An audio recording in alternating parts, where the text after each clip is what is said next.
Well, 1 minute. Sure, go for it.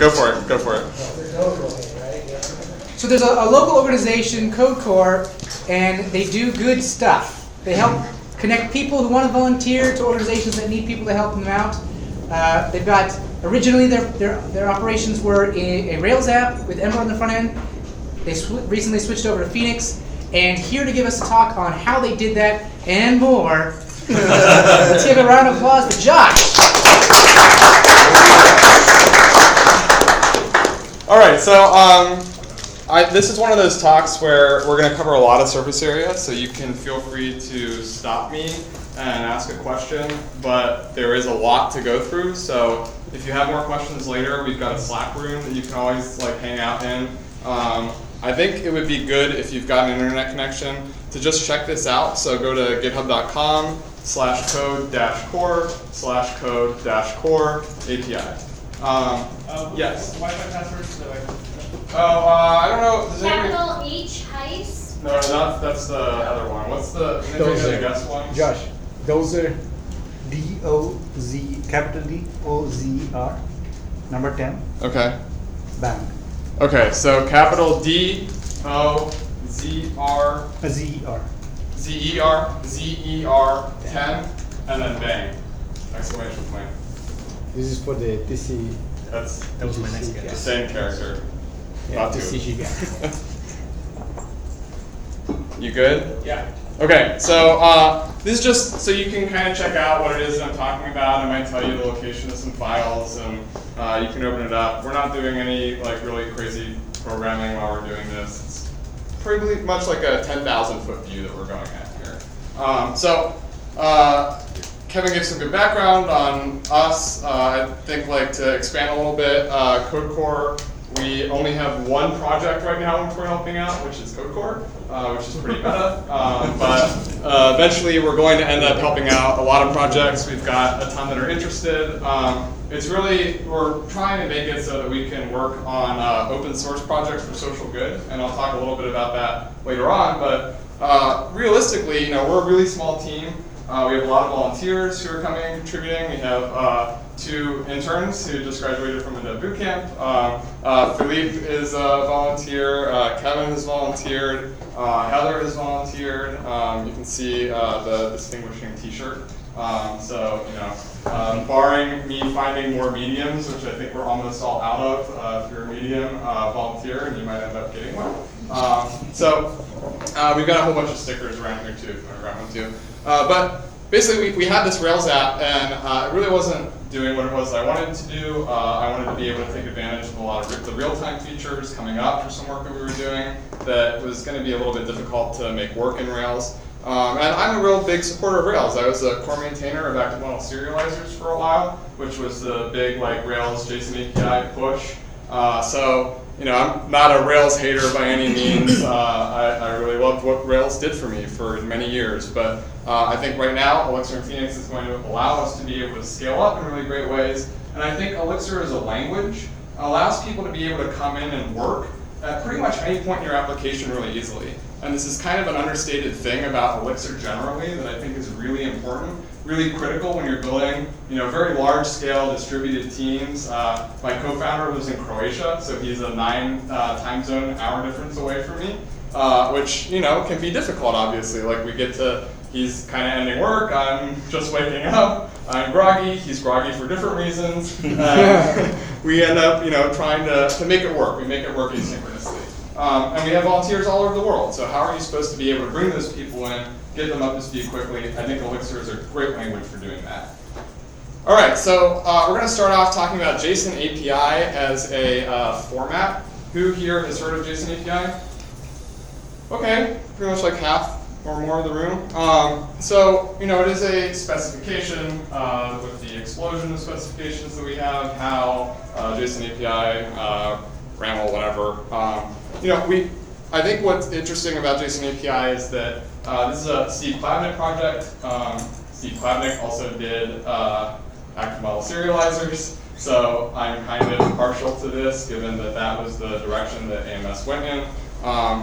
If you've ever had the pain of building a JSON API for somebody else, or consuming a JSON API made by somebody else, and seeing completely different formats. And it's kind of like we went the opposite route of XML. XML is a little too much structure. JSON API is a little too little structure, or rather, most people's JSON APIs. JSON API tries to give you some like musts and mays of how you should build your APIs.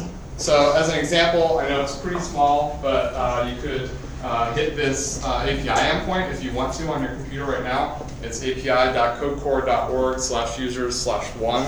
I think that should be me. I hope so. Otherwise, somebody else got to that first. So what you can see here is obviously you've got the JSON API object in there with version 1.0. You also notice that like the ID somewhere down in there, ID of 1 is a string. The reason for making it a string is because you might have a UUID or something like that. So why make an integer or a string? Let's not make iPhone apps crash. So we've got the data, which is an object of type user. And I have relationships, which has a slugged route, which we don't really need to go into. That's basically how we know how to route the API request. So you could, instead of user/1, actually hit /Josh Smith, and it'll work the same way. Because my username down there in the attributes gives you some sense of the data of that object itself. And at the top level, you have an ID, you have a type. The type is user. And this is a pretty nice way of being able to standardize your understanding of what your JSON response looks like. You also are allowed to standardize your errors. So errors might end up coming back with a single object or with an array of errors. In this case, we've got an unprocessable entity, which actually points to the first name. In this case, the first name must contain at least 3 characters. I don't know if we actually have that validation. If we do, it's probably dumb. My roommate in college was Bo, so he'd immediately fail. So this, again, allows you to be able to have some standardization around this. I think Ember actually has, as their default, the JSON API adapter. So you're kind of expecting to have errors in this format, which is really helpful. So going a little bit, yeah. So what's the relationship between this and JSON schema? I don't know JSON schema. Is it another? It's a schema, like XML schema for JSON. Oh, okay. I haven't seen it yet. I mean, it's pretty much like if anybody's ever seen that XKCD comic about like, oh, the standards, they're terrible. So everybody ends up making a new standard. And now we've got another standard. I really like JSON API. I hope the community starts to rally around it more. There's already a lot of people who have done it. Ember is certainly a huge help. I don't know about that one in particular, but I also think that we're kind of coming close to a world. I was talking to a guy recently who was saying that there might actually be a way eventually for us to output an API in any of these response formats. And if you could build software where you're not actually having to tie it down into this specification in particular, but just say, hey, somebody hit it with application/fen or +fen/JSON. I don't even remember what the JSON API is. Yeah. In response to the JSON schema question, JSON schema is a schema for annotating your API response. So JSON API is actually your API response. Okay. JSON schema describes your response. So like, this attribute is a string. You should expect a date for this thing. So it's a little bit different. Oh, awesome. Okay. So I was wondering if the API could use the JSON schema. Essentially. Yeah, I guess you could. I mean, I don't think that it's in the JSON API specification right now, but we are also only on 1.0 right now, so that's good to go. Okay, so I'm also going to talk a little bit about API Blueprint because I'm really excited about it. I think generally you kind of want to start with your application by thinking about your domain. Abstractions are usually the hardest thing about software development. I think most people have this idea that I'm programming on the computer all day long and like tapping the keyboard all day. Of course, that's not how it works. Most of the time, you're sitting there and thinking, like, while the cursor is blinking, what am I writing next? I don't know. I haven't thought this through well enough. So for us, it was really easy to be able to switch over from Rails to this API because guess what? I already had the domain model figured out. I kind of knew, like, I had my API blueprint actually already written out for me. I knew what it was that it was going to look like in the end. Now, there's still you really don't want one-to-one mapping of like the Rails API to what your Phoenix app is going to look like. So the internals are different, but certainly that external like response really shouldn't be all that different. The Ember app should be able to consume it the same way, an iPhone app should be able to consume it the same way. If we had like a whole bunch of developers developing on our platform, same deal. So API Blueprint is built by a company called Apiary. If anybody's ever heard of them. It's really amazing, and it allows you to do things like this, which is a really nice human-writable, human-readable, machine-readable way of describing how your servers will respond to requests. And to give you an example here of how we break this down for ourselves, we actually use these building blocks of objects to be able to assemble what a whole response would look like. So in here we have just the attributes hash. We have the relationships object, which just includes that slugged route with its own slugged route resource identifier that we don't need to get into the weeds on. And then from there, I also have a user response, which uses the user resource. It includes a JSON API version, which we're also omitting for shortness. And then that user resource just takes the user resource identifier, which is down below there. It takes the user attributes, which we saw before. It takes the user relationships and puts it in the relationships. And that's our response, right? So we get to be able to write out actually what the what the endpoint looks like from there. And this actually generates developer-ready documentation to dive into. You can even like test it in a console, which is amazing. So we've got machines able to read this, generate it out in HTML and CSS, and on every deploy, like basically to I think on every merge into develop, we deploy to a develop apiary instance. On every merge into master, we deploy to that. So if you're hacking on develop and you're a volunteer, you can go and check this out. If you're a Ember developer and you just want to know how the API works, here you go, you're golden. So this is really, really helpful. And ultimately, what's interesting to me about this, which if anybody is super nerdy about this and really interested in this part, what we're trying to do is take Dread, which is another tool built by Apiary, which is used to actually hook into your tests. And you can see all the language support that they have up there. And you can guess which one is missing. Also, this one, Ember. I am really upset that there aren't hooks into this, but it will hook into all of your tests and test whether or not your API is working from the machine-readable documentation that you've created. Which means I could test the contract for my API server and my client that's consuming it with the same exact set of documentation. I don't have to spin up a server that like runs them both in concert and tries to click around. There's no need for that. If the contract works, the contract works. So this is, I think, a really exciting future. We're gonna try and build this at some point. It's just where it falls in the priority of things. So I, as a developer, am not a very good engineer. I like to ask computers questions and have them answer them quickly and get things done for me. So I started out in PHP, and if I wanted to ask how I say 5 days ago in PHP, this is how you would do it, which is kind of verbose and gross. And then I discovered Ruby, and I was like, oh, 5 days ago. That's amazing. This is magic. Unfortunately, Rails as a framework, I think, is a little bit too much piled on at once. I want one little piece of thing, and then I get another, and another, and another, and another. And I really, I can't handle this, right? I can't handle all this extra crop, so take it away, take it away, take it away, take it away. I really want to get back to the fundamentals. I want to understand exactly what's going on under the hood. So I think it's important to think of Phoenix as your application, not as your application, but as one application in your entire Elixir app. And the best way that I heard this described is think of Phoenix as a bundle of functions that you are just piping a con into and piping a con out of.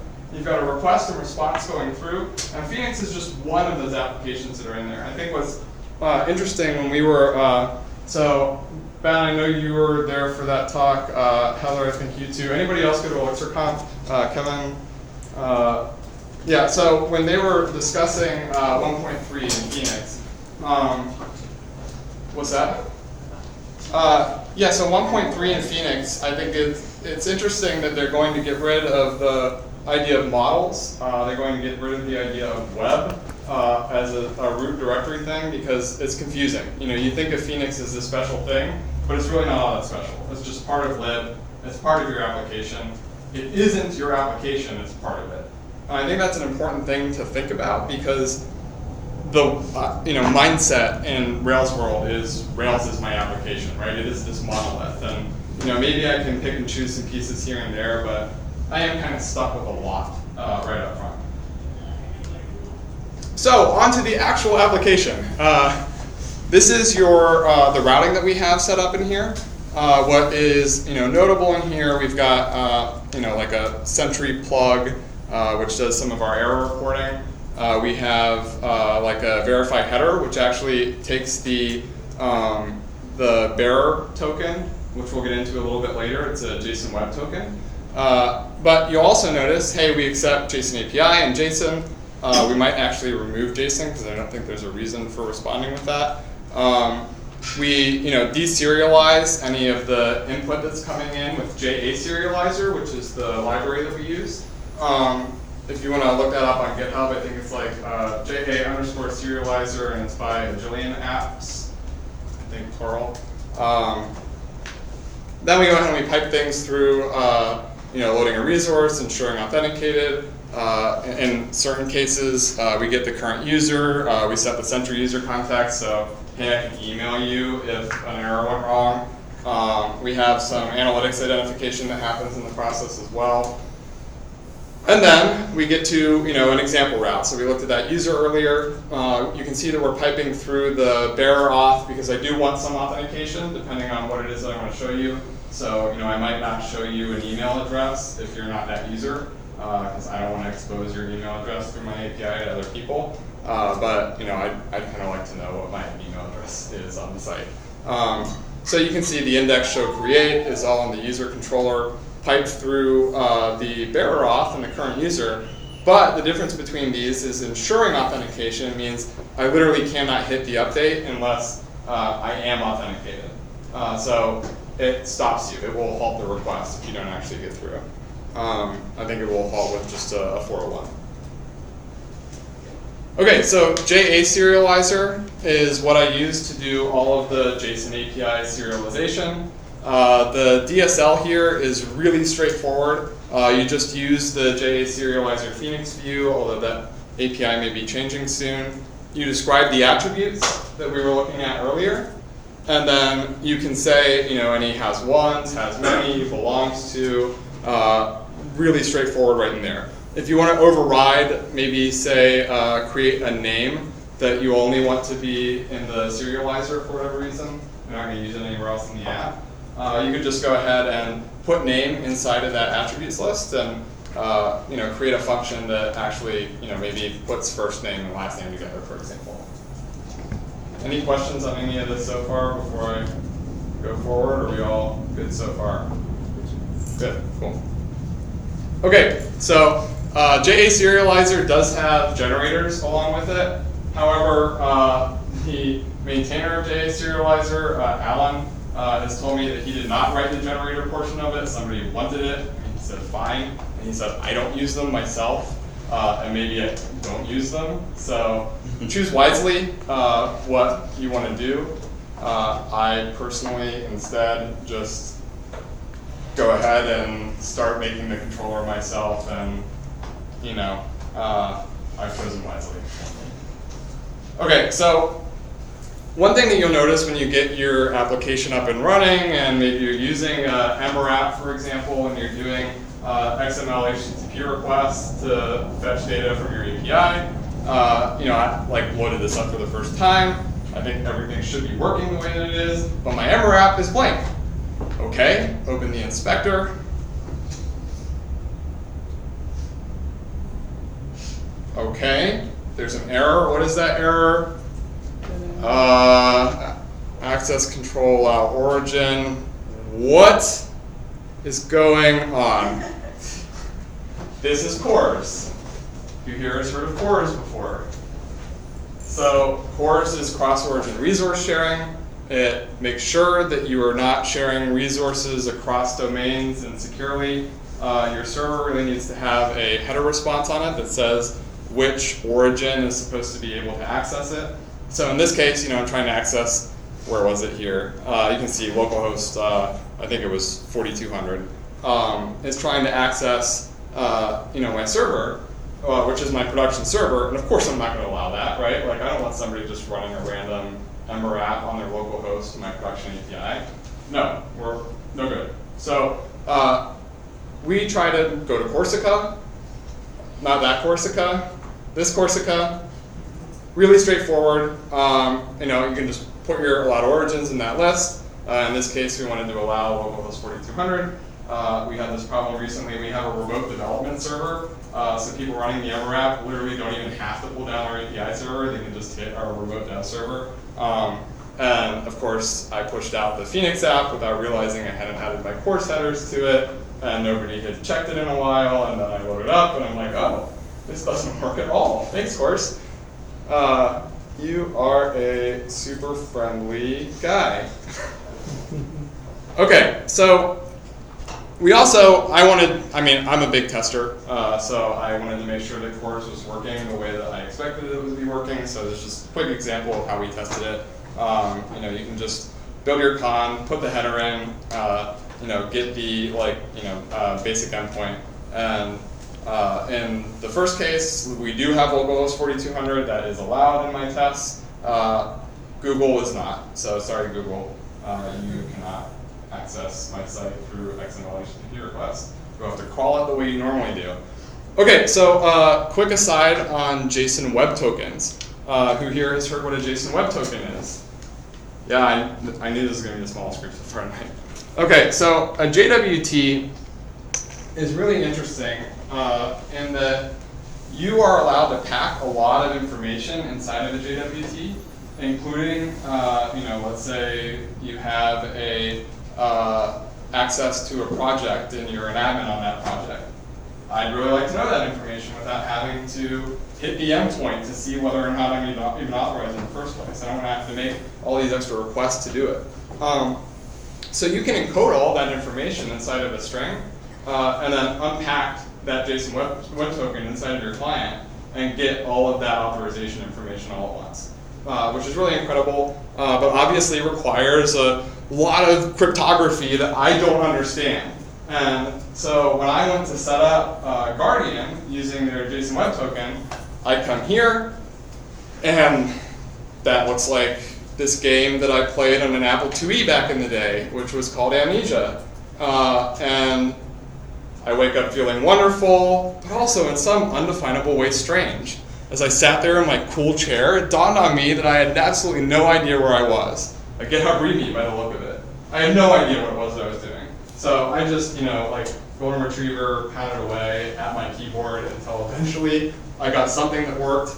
The hardest part with the JWT side of things is making sure that you have the right set of secrets and you use the right encryption that you're looking for. Some of it required that you had either a file locally or tried to hit a file on some other server to be able to do its generation, and I didn't want any of that. I hadn't even figured out how to deploy yet. So we made this work. Finally, again, all the API that I have is open source, MIT licensed. So if you want to go and start a JSON API and just literally copy whatever it is that we've done, go for it.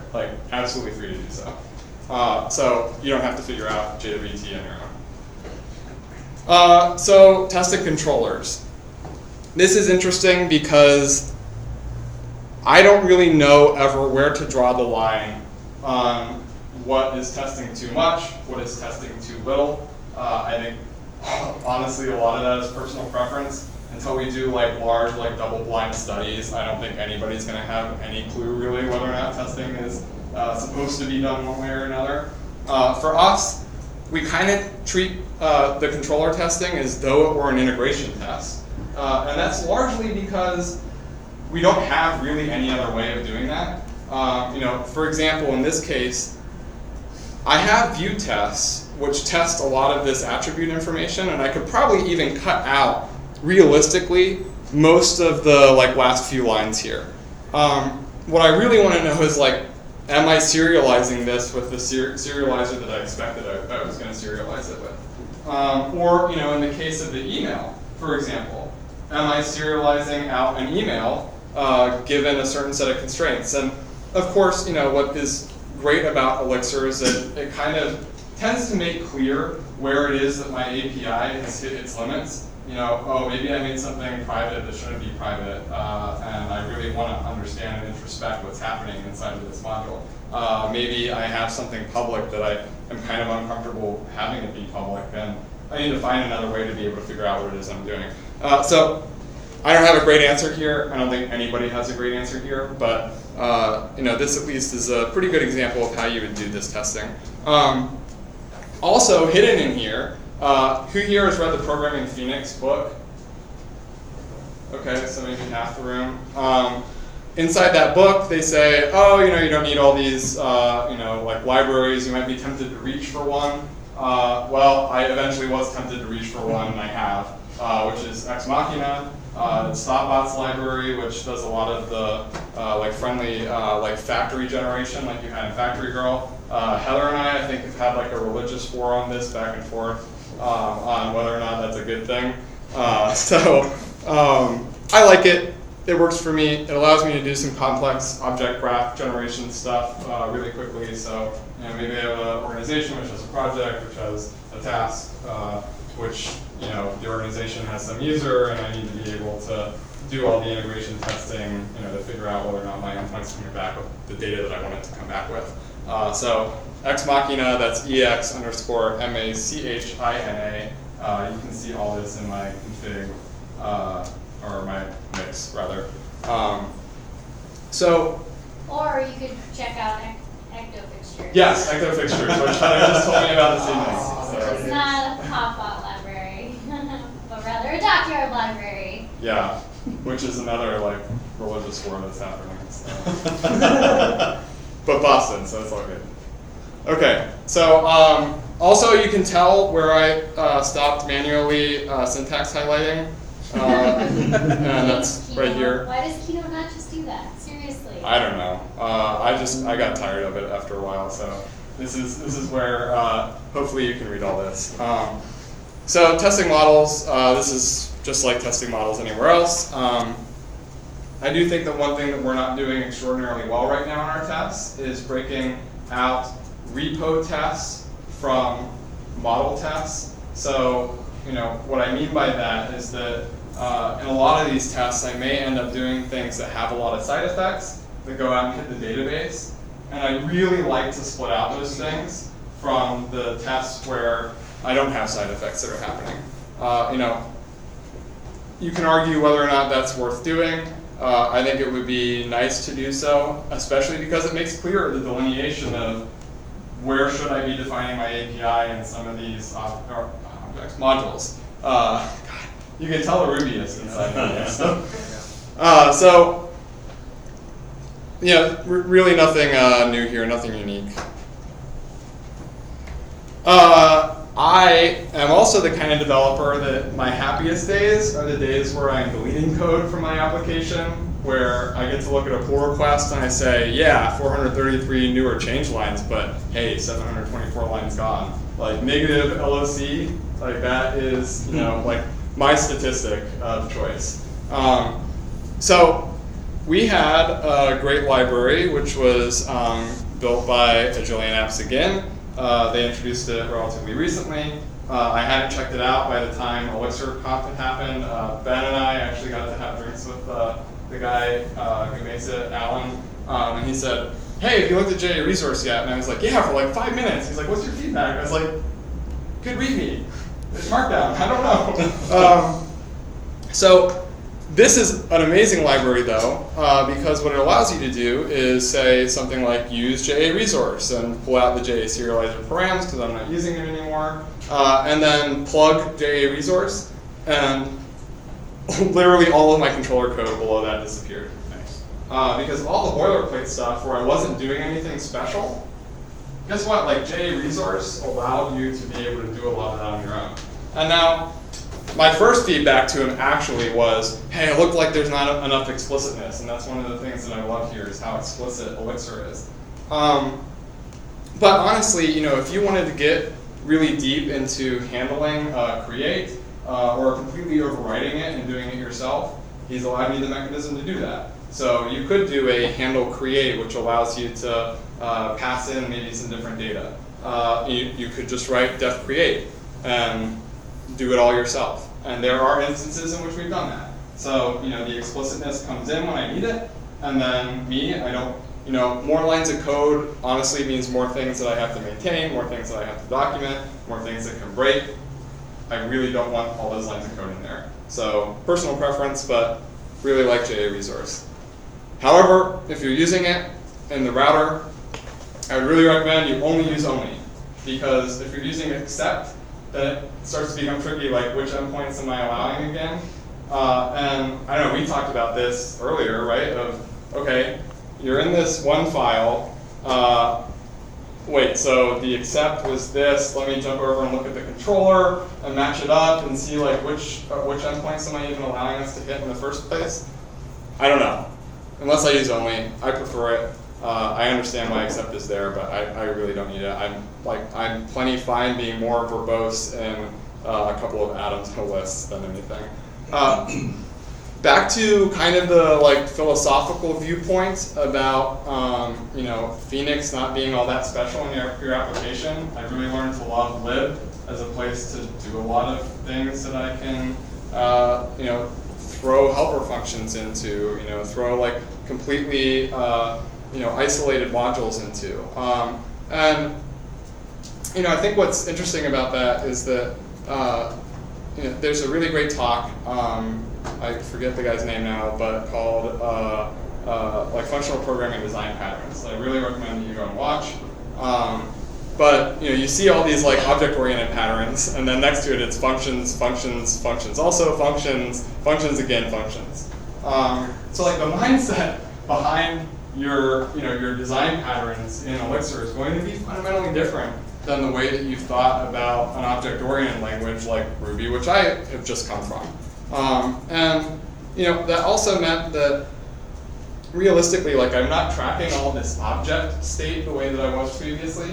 I don't have these expectations about what should be going on inside of an object with all of its methods and all of the attr accessors and whatever else, the init that happened in there. I just don't need to rely on a lot of that. And what that allows you to do is really just copy pasta. So when I want to refactor, it makes it a lot quicker to just cut something out and throw it in somewhere else and really make use of it. Without having to do a lot of tweaking of I don't know, what other object state do I need to be present for me to even be able to make this thing work. It's just a function. All right, so any questions about any of what I covered there? I know it was quite a bit, but honestly, this talk was really intended. Who's seen the awesome Elixir GitHub page before? Anybody? Wow, that's actually the lowest number. Awesome Elixir is a community maintained group of packages.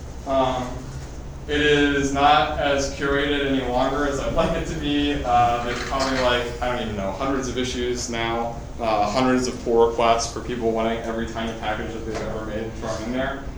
So it's becoming less of a awesome Elixir and more of just Elixir. It's XPM in GitHub. But I went through originally when we were trying to figure out how it was that we were going to build this. Awesome Elixir, and came up with, I think the wiki is still up on our GitHub repo that just has all the awesome Elixir stuff that I copied and pasted. And you can see that I went with maybe 40% of it in my app. But this is what I found as the things that really, really worked for us to be able to get up to speed quickly. And by quickly, we're talking, let's see, maybe 6 weeks start to being completely done with bringing everything over. It wasn't a completely trivial surface area in the application either. So I'm pretty satisfied, and that was mostly me with some volunteer help, because my co-founder is making money through consulting for us. So any questions on the JSON API side of things? I have a question. Yeah.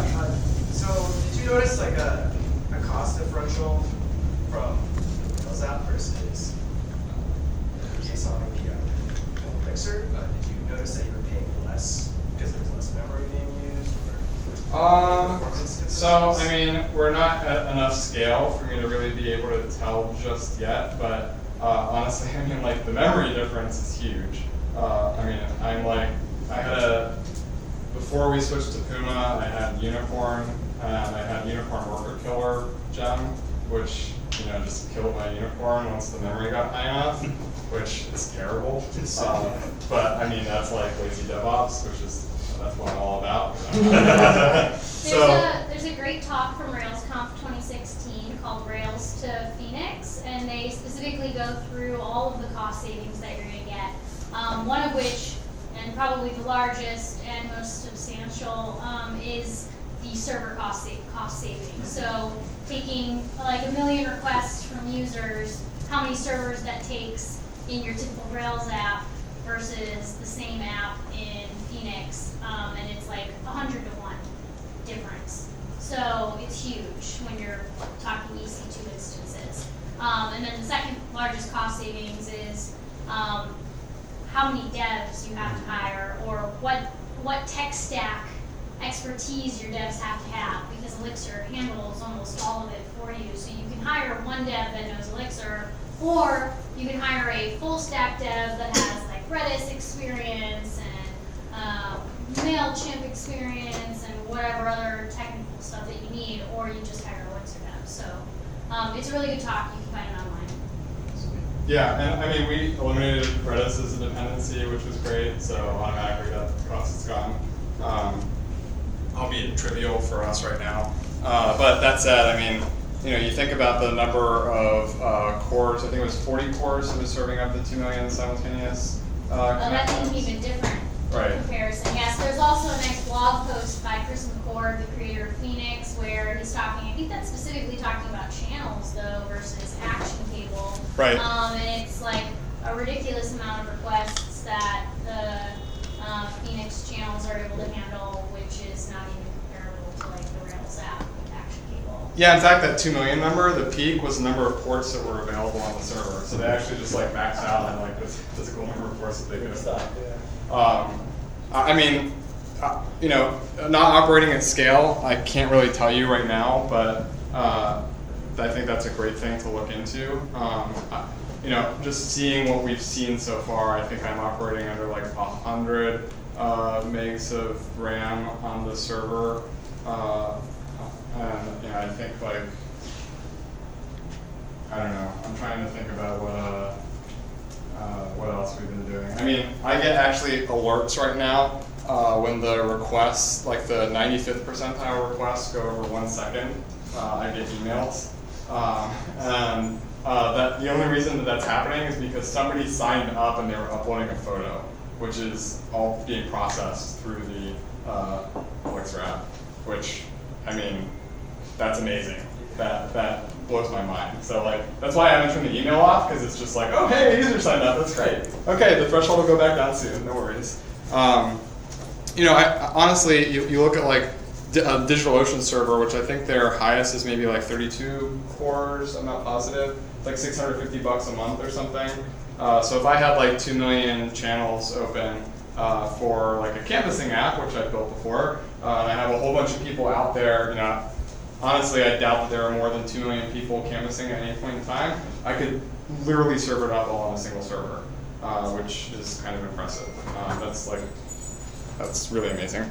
Any other questions on that? Thank you. Yeah.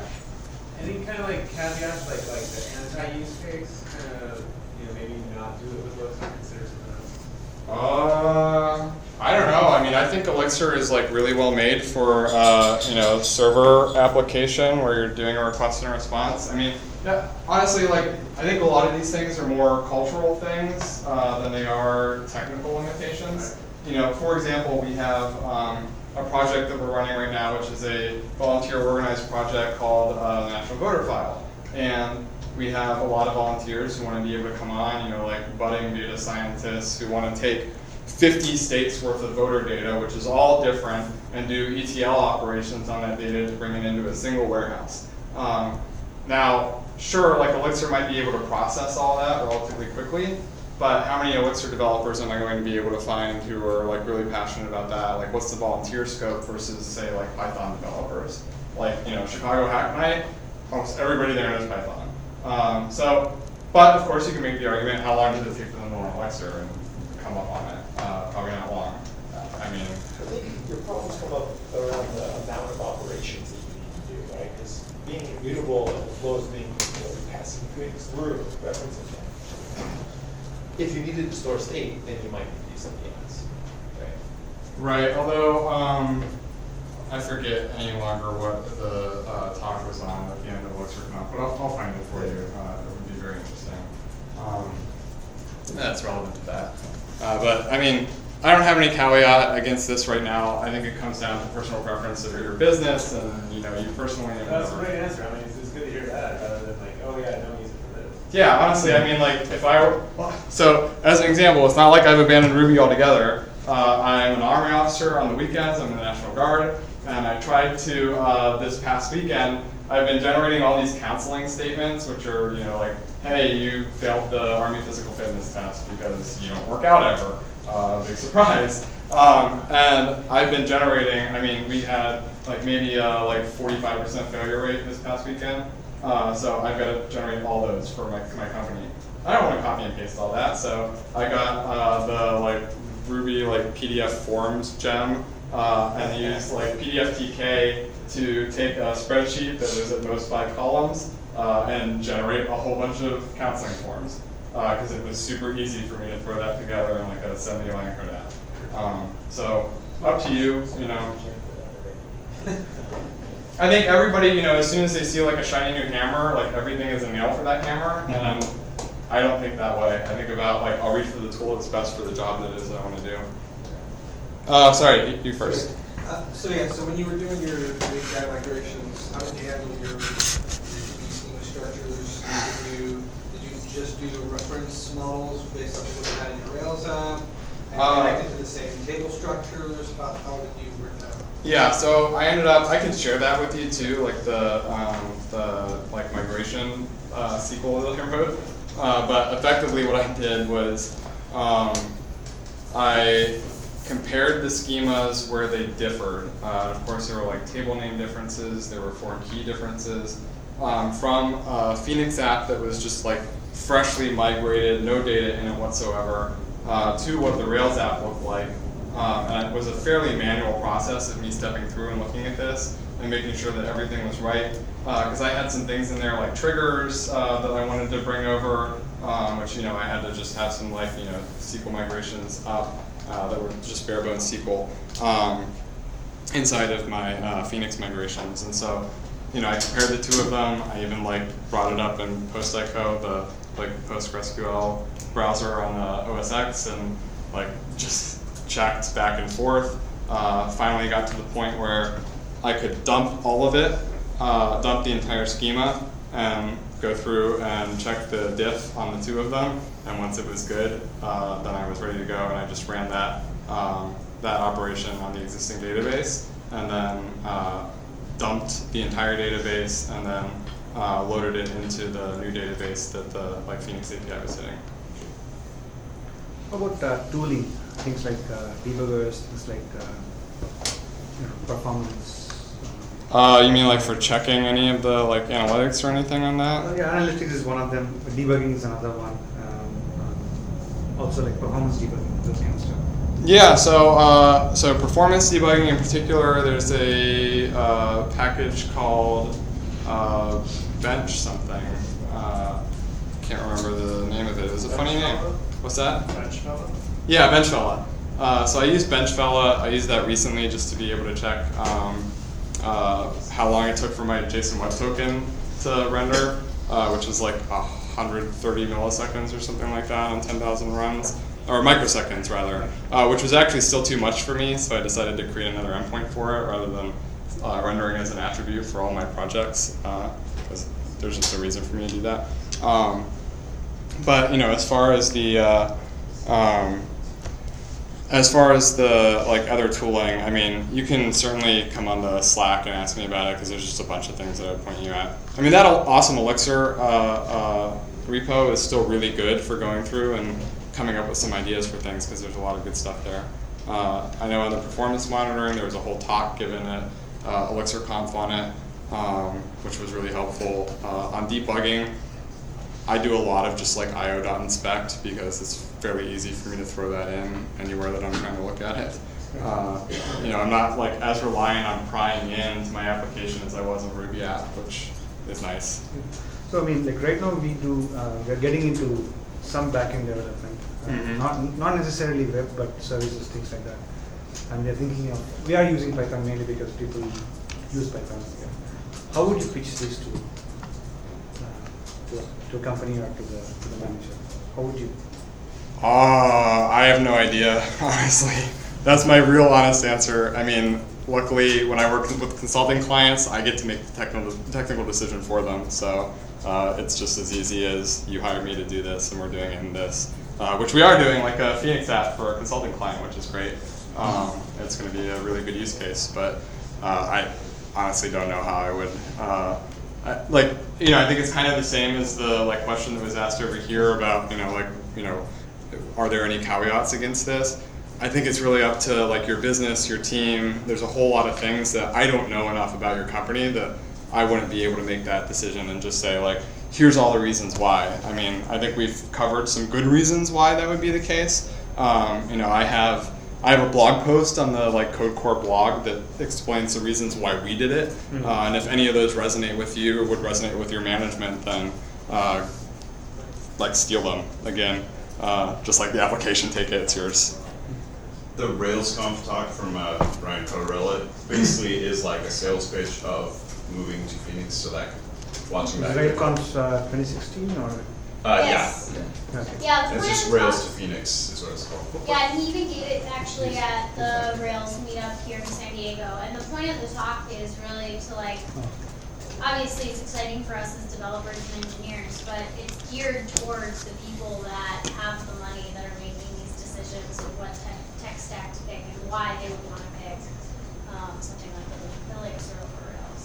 Yeah, I mean, I made the argument to the CTO of MoveOn.org recently. They want MoveOn wants to. How many people know what MoveOn is? Just following. Not very many people. Okay, so MoveOn is one of the largest democratic/progressive advocacy organizations in the United States. So they have a huge member base, and the way that they get a lot of their funding, the way that they get a lot of their support is by doing online petitions, which they're not super happy about that. It's collectivism, but it happens to be a big driver of that initial growth for them, and then they can bring people in to be volunteers. Now, all their back-end infrastructure for that is super old, really outdated. They're a half dozen people on their team, so they're super small, and they really need to be able to maintain that fairly well. Of course, we are able to say to them, hey, we probably can have some volunteers work on it if you open source it, which is part of the argument. But part of the argument again is, hey, guess what? All this infrastructure costs you can reduce dramatically. It's relatively easy for you to maintain this. You look at that, so this was Erlang, and not to knock Erlang, but I imagine that it is easier for you to be able to build in Elixir, to have fewer developers in Elixir than you would in Erlang, especially for doing the high productivity, low cost type work in Phoenix if all you're doing is building a CRUD app. But Erlang, while in use at WhatsApp, they were acquired with a $345 million per head count acquisition price, right? So you can look at that and say, wow, that very, very small team can build a lot that's worth a lot relatively quickly. And even since then, I think they grew, maybe less than 2x what they were prior to the acquisition, which is also very impressive. especially because an acquirer usually hasn't learned the lesson that you can't just throw more developers onto a project and expect it to go faster. So they'll still do that anyways because they maybe need to, but I think that's a very good argument to be made. Are there any surprises when you moved from Ruby to Elixir? Honestly, every day, like I fall in love with the language like every single day. I think it's one of those things where like the honeymoon period isn't over. My old co-founder like was the original person who started getting me to think about this. I was like, no, I'm happy, I'm productive. Like, why would I not be productive? Yeah, like that. And he's been working in Elixir for, I don't know, maybe like 10 or 11 months now, which is still like a baby to some of the people around here. And he still says, like, I'm just so surprised that the honeymoon period is not over yet. And he's like, even today, like while I was sitting here in the middle of his talk, he messaged me on Slack saying, OTP is so amazing. I just had no idea. This is so great. I just like, because both of us kind of read through like the first half of the Elixir book, the first half of the Phoenix book, and then Right before the OTP. Yeah, exactly. And I was like, I can wait on that. I'm trying to like, get a business spun up. I don't really need to understand in depth right now what it is that's happening behind the scenes. But now that he does, he's like, oh my god, like I'm like falling in love all over again. So, I don't think that there's any gotchas, maybe more what your question was, but it's honestly more just like pleasant surprises. Anybody else? So learning to write, tests, what was that like? Was it a fairly new framework, new language? Did you kind of bang it against the wall? Not much, honestly. It wasn't extraordinarily different. I think part of what is, so I wasn't ever really a big fan of like test unit and Ruby on Rails land. I went to RSpec. I don't really feel the need to reach for anything outside of like XUnit inside of Elixir, which is great. I think that they put a real big emphasis on tools built into the ecosystem that work really well. And honestly, like it's easier for me to read my tests than it was previously. Because everything's a function, so it should be pure and easy to test, except for more of your request type of specs. Even then, it's relatively easy to test. If I just want to like assert that I got a 200 with like data, in it, then that's all I'm doing. Assert. Yeah, can I throw an idea at the answer to your one question about what's the right amount of testing? The testing that you will maintain is the right amount. Right. Exactly. As soon as you put too much, I can't maintain that, I don't even know. Exactly. I agree 100%. At Docker, we just say testing numbers. Yeah. Yeah. Don't use less with your tests. Yeah, I mean, like I'm especially going to be paranoid about any of, like we're building on this whole donation platform now. I'm going to be super paranoid about making sure that that's all tested well, which is why we actually, the maintainer of Stripety Stripe, which is the most popular like Stripe library, just the other day, I reached out and was like, hey, can we become like one of the maintainers and help publish because I see things aren't moving forward. And he's like, you just want to take it over? Okay, I guess that's what we're doing. But I'm looking at that and I'm like, oh, 77% test coverage, and like it's all like VCR like fakes. Let's make this better. Let's like expose some of the like test functions to other people so that they can make use of the testing that the library does in your own application. Why not? So expect good things there if you're trying to build Stripe in your application. Anyone else? You mentioned the Slack channel. You wanted to join that. Oh yeah, so if you go to codecore.org, CORPS, not CORE, codecore.org, and then just in the footer is a Slack link, and you can put your email in.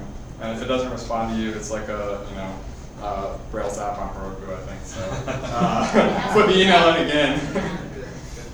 Oh yeah, the sign up one, Yeah. Slack has to be started every time you want to sign up. Yep. What's your deployment process? Deployment process, not great right now. Heroku, and I use Circles CI to push to Heroku, and like all my end is in there. I'm not using anything fancy, no like hot releases. I would love to. There will be first class Phoenix support in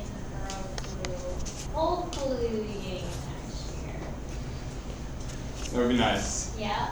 I also, I mean, there was kind of like a little bit of a rift that happened at ElixirConf on containerization, because there was a talk given about deployment, where the guy giving the talk was very excited about containers. Chris McCord is not super excited about containerization because it seems to eliminate a lot of the nice things about the Beam. And I don't know how I come down on that. I really like containers from a volunteer perspective because somebody gets to pull down Erlang and Elixir and Postgres and Elasticsearch, and I don't know, we got rid of Redis, but all these dependencies get to come down really, really quickly, and it's literally the speed of your internet to be able to be productive and up and running. And that matters a lot to me, so I'd like to be able to have containerization built into my deployment process too, because I know it, I use it, but I don't know if like technically, feasibly, there's a way forward there. So I'm just kind of making it work right now. Yeah. It's like the seat of my pants. That's what I'm doing too. Actually, Something like you had something better. I was thinking about, Ben will tell you, I was thinking about deploying on the plane on the way to ElixirConf, and like we had a place where we could get cocktails at coming up soon, and I was like, no, I'm done. I'm not deploying right now. I don't understand how I'm going to do this right now. So I'm going to enjoy the conference. We're not going to deploy. I'll tell people we're a Phoenix app. It's still a Rails app on the back end. It's going to work the same. Nice. Yeah. You ever had to dig into the Erlang VM, like to troubleshoot, or is that completely abstracted?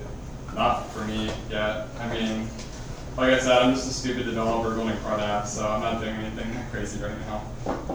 I will say sometimes the error reporting in Elixir, since Elixir runs on Erlang, sometimes Erlang bubbles up in errors and it can be kind of ugly and hard to decipher. What do you even say? Yeah. I don't even know. Like, I don't understand what's going on with the gen server. I literally don't know. But thank you for telling me. Yeah. You said you got rid of Redis as a dependency.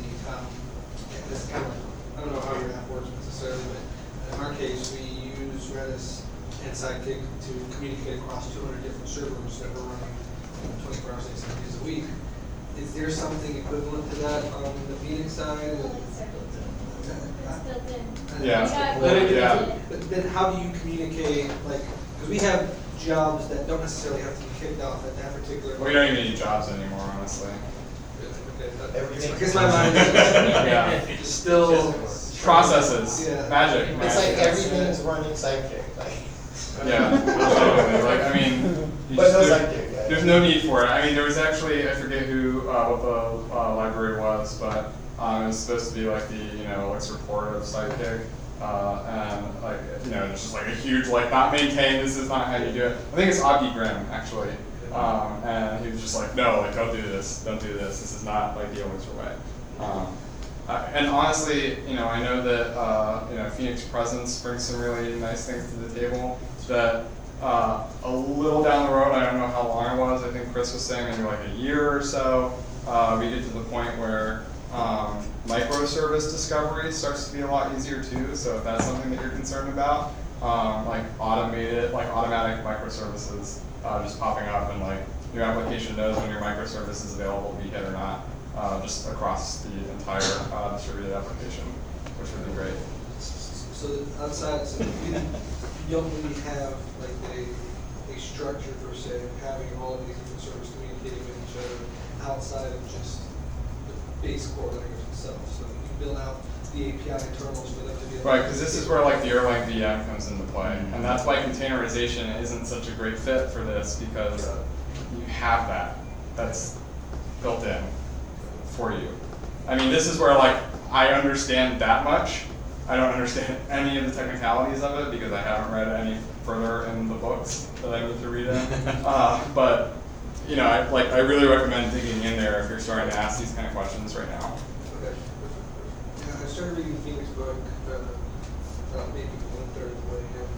Right on. Just trying to come up with what the architecture I want to do. Did you read the Elixir one first? I would recommend it. Yeah, at least through like, At least what is the it, first chapter 12 They just or give so? they talk about the syntax and the pattern. Yeah.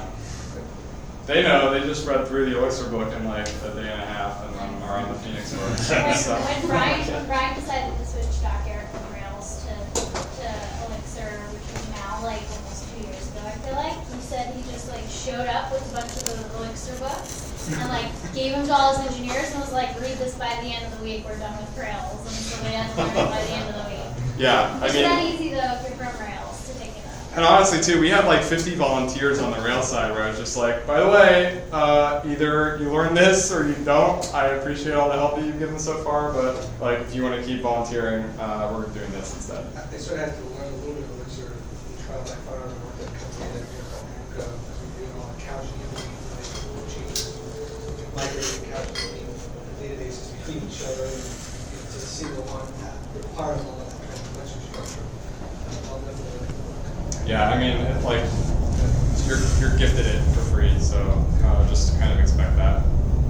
All right, I think we should probably wrap up now. If you've got any other, I'm going to talk about Code Core very briefly though. If you've got any other questions about this, you want to look at the app again, please hop into the Slack, say hello. And ideally, if you're trying to learn Elixir or learn Phoenix, try and play around with some of this stuff. We're a nice playground to come in and operate. We're very friendly, very beginner friendly, would we say generally? The People issues who are have, really well documented, so like if you are a beginner, you know which issues you can actually like tackle and maybe succeed at. yeah, sometimes it's like 11 o'clock at night and I just like open a flurry of issues and I haven't gotten through it yet, so don't be surprised if you come across those. So Code Core, as I said earlier, we're trying to build a volunteer app for people to be able to contribute to software projects for social good. Ultimately, that's fine, we like the dark. Ultimately, we have, realistically on the volunteer side, a number of like engineering hours that could be contributed to social good applications. Comes from around, so there are like 15 million engineers in the world, probably about 5 million of them, based on Bureau labor statistics, would actually contribute to a good cause, although I estimate in that world it's probably higher given open source. We're looking ultimately at around, for the like estimated number of volunteer hours that people volunteer professional skills, like $12 billion worth of engineering time that could be devoted to good things that we haven't built yet. The kind of things that right now, honestly, occupy the center of this sphere are, it's the tooling. We build infrastructure, right? We build roads and bridges and highways and piping that allows all of these other like great startups like WhatsApp and Instagram to get acquired for lots and lots of money for bringing things of like okay value into the world. I'm really interested in other things that could potentially make the world a better place without necessarily being a business. Things that could be funded and built by people who aren't necessarily in it for profit motive, but are in it because they want to do great important things. And we are on the cusp of humanity forever changing like the face of the universe. That's kind of my fundamental belief system. That said, right now we're just a CRUD app, which allows you to pick some of the things that you care about. So like I care about government, I care about technology. I know Ember and HTML, Elixir, Phoenix, Sketch, UX design. And based on these things that I know about, things that I care about, I can get matched up to projects that allow me to come in and volunteer my time. And ultimately, we're trying to build what I would describe as a community management system more than anything. A place for people to be able to fund and sustain the kind of applications that either are not getting a lot of traction right now for various reasons, because venture capitalists won't fund them, or the government doesn't have enough money to spend on it, or nonprofits don't really have the technical experience in-house, and really build things that are either aren't being built or are just really underfunded. So again, there's honestly the kind of things that are built in open source right now, the kind of open source technology that we have, usually doesn't end up hitting a lot of end users. You know, it doesn't hit directly people who have an iPhone or an Android, or they're on their iPad or their home computer or whatever. It hits us. We're users of them. We consume those applications to then go out and build these consumer-facing applications. But the vast majority of the sphere of open source, of software that's built, is inside of it. Now, what I would like to do is ultimately expand that sphere to touch everyone. You know, I would like, honestly, I would like the almost all software that doesn't need extra security concerns or something like that to be open source. I don't see any reason why it shouldn't be, and beyond. I think that there's I come from a perspective where Elon Musk is one of the most important people in the world today, simply because he recognizes the danger of humans potentially destroying themselves. The universe is very silent. It looks like we may be in a very special place where potentially we're the only life in the universe right now. And he wants to take us to Mars, primarily because if we screw things up on Earth, at least we had another place, right? We had an escape plot of some kind. Now, I kind of like to focus on Earth first before just giving up.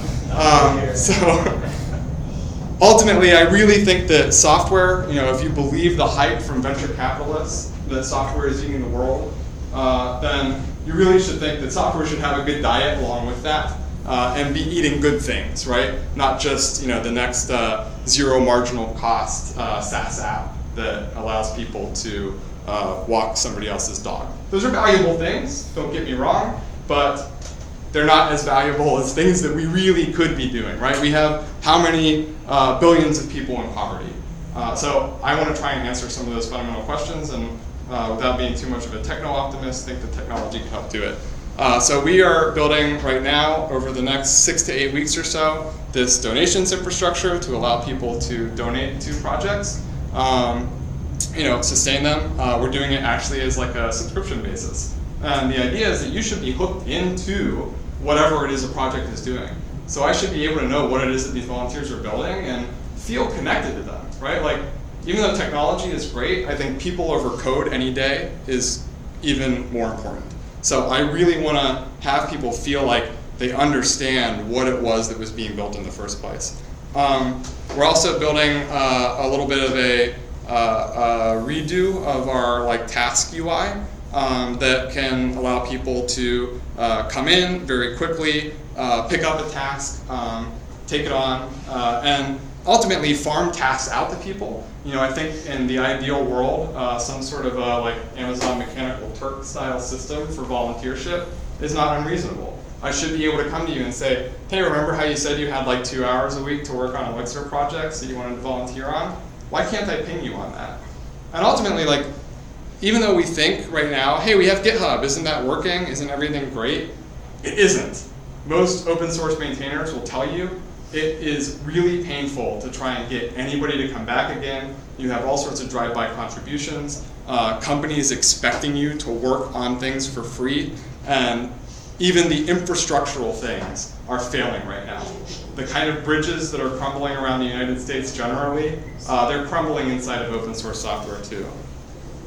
So anyways, you know the API URL, you know me. Come say hello on Slack if you want to help out. And we'd like to help you learn Elixir, play around a little bit, do whatever it is that you want to do too. So thank you.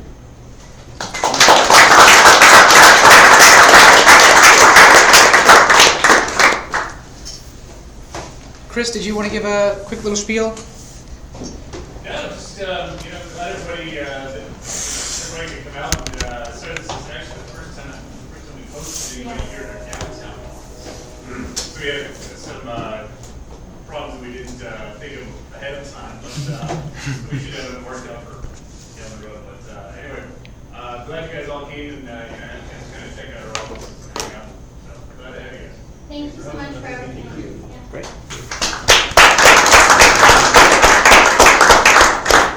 I'm looking at the